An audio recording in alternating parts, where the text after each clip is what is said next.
Hello everyone, welcome back in my YouTube channel आपका मैं। जैसे कि लास्ट क्लास में हमने क्लास 8 के लेसन 6 के क्वेश्चंस के आंसर को याद करने का तरीका सीखा था। आज हम सीखने जा रहे हैं लेसन 7 के क्वेश्चन के आंसर को याद करने का तरीका। तो चलिए बिना टाइम वेस्ट किए इस तरीके को सीखना और समझना शुरू करते हैं। जैसे कि आपके लिए मैंने आपके एक्सरसाइज के कुछ क्वेश्चंस को बोर्ड पर लिखा है, तो चलिए हम क्वेश्चन की ओर चलते हैं। पहला क्वेश्चन क्या है? What is disaster? Disaster means क्या होता है? आपदा। आपदा क्या है? तो इससे पहले मैं आपको बताऊं, आपको मैंने क्वेश्चन पूछने का तरीका बताया था, मीन्स इसका स्ट्रक्चर बताया था। वो क्या था क्वेश्चन पूछने का स्ट्रक्चर? इसकी शुरुआत WH वर्ड से होती है, फिर इसके बाद हेल्पिंग वर्ब, फिर सब्जेक्ट, फिर मेन वर्ब, फिर ऑब्जेक्ट और फिर क्वेश्चन मार्क आता है। ठीक है, ये आपको याद होगा।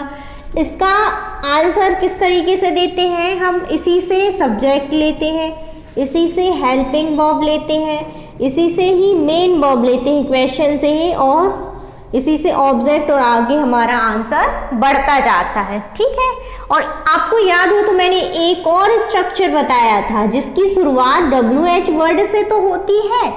एक और स्ट्रक्चर बताया था ना कि एक इस प्रकार का क्वेश्चन होता है कि जिसकी शुरुआत WH वर्ड से तो होती है, परंतु इसके बाद डायरेक्ट मेन वर्ब आती है। क्या आता है? मेन वर्ब, फिर इसके बाद सब्जेक्ट और फिर क्वेश्चन मार्क। ठीक है, इसके आंसर देने का तरीका क्या होगा? कुछ नहीं, हम इसी से ही सब्जेक्ट लेंगे, इसी से ही मेन वर्ब लेंगे, इसी से आगे हमारा आंसर इस प्रकार बढ़ता जाता है। ठीक है, अब हम बात करें आपके क्वेश्चन नंबर फर्स्ट की। क्वेश्चन नंबर फर्स्ट जैसे कि हमने पहले पढ़ा कि क्या है, व्हाट इज डिजास्टर? डिजास्टर का मतलब क्या होता है? मीन्स आपदा क्या है? क्या है? इसके आंसर से पहले हम इसको चेक कर लें कि ये किस स्ट्रक्चर को फॉलो कर रहा है। ठीक है, WH वर्ड क्या है हमारा? व्हाट इज यहाँ पर एज अ मेन वर्ब काम कर रहा है। क्यों कर रहा है? क्योंकि डिजास्टर तो यहाँ पर सब्जेक्ट है, परंतु इसके बाद कोई भी वर्ड नहीं है, मीन्स ना मेन वर्ब है ना ही ऑब्जेक्ट है, तो इसलिए हमें as a main verb is को ही मानना होगा, या यहाँ पर as a main verb is ही है। ठीक है, तो अब हम इसके आंसर की बात करते हैं। तो आंसर की शुरुआत तो हम सब्जेक्ट से ही करेंगे ना, क्योंकि हमारे स्ट्रक्चर में क्या है, शुरुआत हम सब्जेक्ट से ही करेंगे। सब्जेक्ट क्या है हमारा? डिजास्टर, फिर मेन वर्ब इज, फिर N unexpected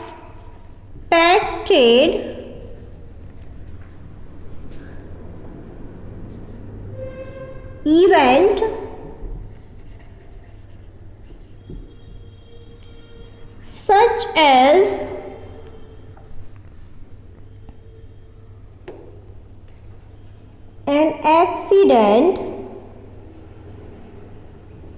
such as an accident, a flood and या और फायर। डिजास्टर क्या है? डिजास्टर एक अनएक्सपेक्टेड इवेंट है, मीन्स अचानक आने वाली घटना है, जैसे कि कोई भी दुर्घटना, फ्लड, बाढ़ या आग लगना। ठीक है, अब हम बात करें आपके क्वेश्चन नंबर सेकंड की। तो क्वेश्चन नंबर सेकंड क्या है भाई? What are epidemic? एपिडेमिक क्या है? एपिडेमिक मीन्स क्या होता है? संक्रमण। ठीक है, संक्रमण या महामारी। ठीक है, तो एपिडेमिक क्या है? इसके आंसर से पहले हम इसको भी चेक कर लें, ये किस स्ट्रक्चर को फॉलो कर रहा है? WH वर्ड क्या है हमारा? व्हाट। आर क्या है? यहाँ पर आर भी as a main verb use किया गया है। क्यों? क्योंकि एपिडेमिक तो हमारा सब्जेक्ट है, पर सब्जेक्ट के बाद क्या है आती है? Main verb. मेन वर्ब तो है ही नहीं, तो इसलिए आर यहाँ पर as a main verb use की गई है। ठीक है, तो बात करें इसके आंसर की, तो आंसर की शुरुआत तो हम करेंगे सब्जेक्ट से। सब्जेक्ट क्या है हमारा? एपिडेमिक। एपी एपिडेमिक्स, ठीक है, epidemics are infectious diseases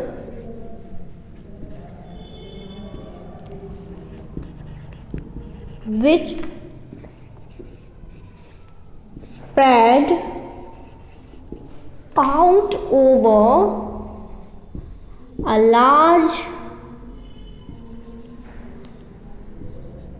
population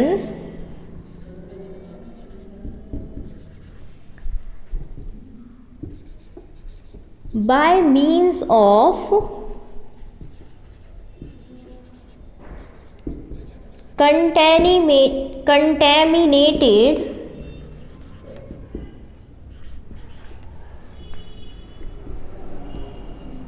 water, food and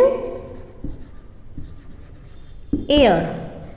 epidemic एक फैलने वाली बीमारी है जो बहुत बड़ी लार्ज पॉपुलेशन, जो कहाँ फैलती है, बहुत बड़ी जनसंख्या वाले क्षेत्र में फैलती है।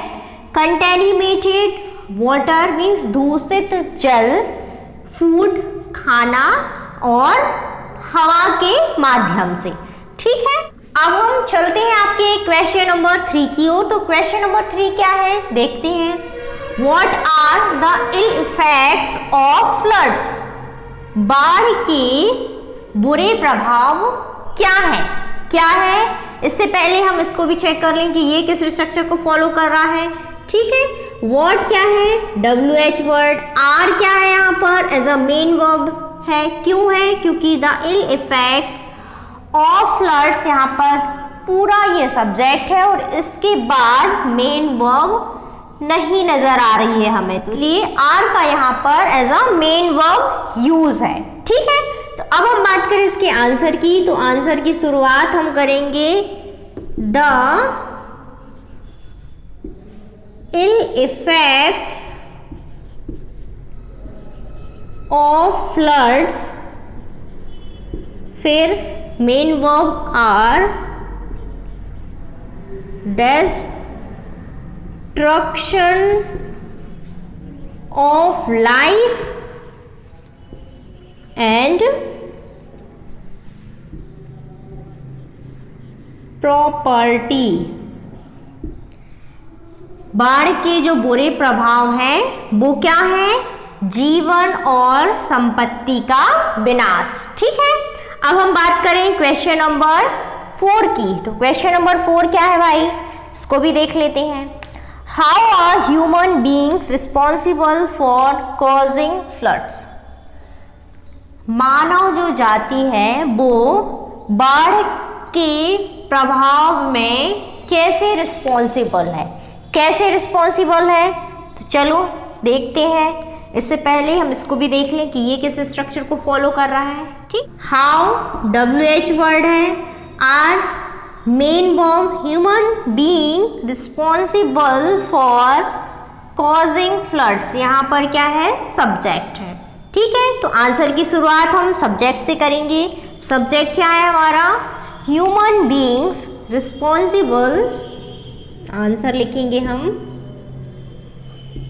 Human beings responsible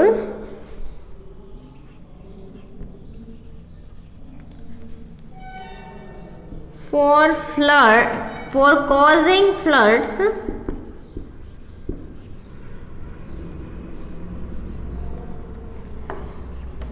by deforestation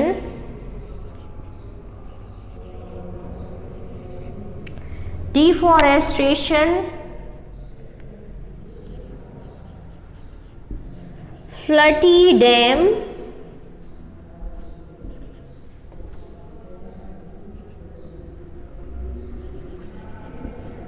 construction and breaches in embankments. Human beings responsible for causing floods by deforestation. मानव जाति जो है फ्लड के जो प्रभाव के लिए रिस्पॉन्सिबल है, वो किस कारण से है?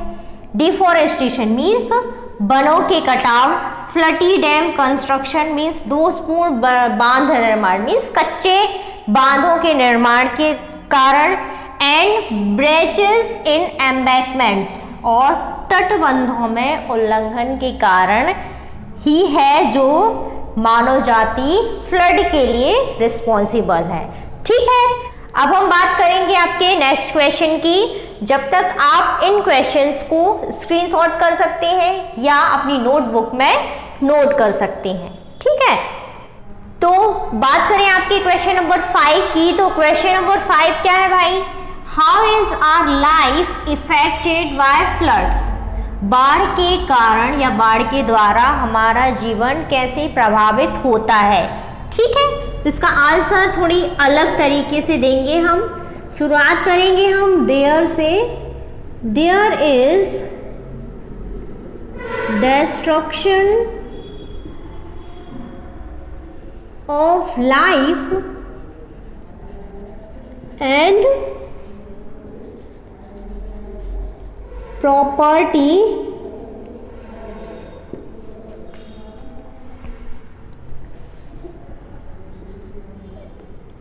epidemics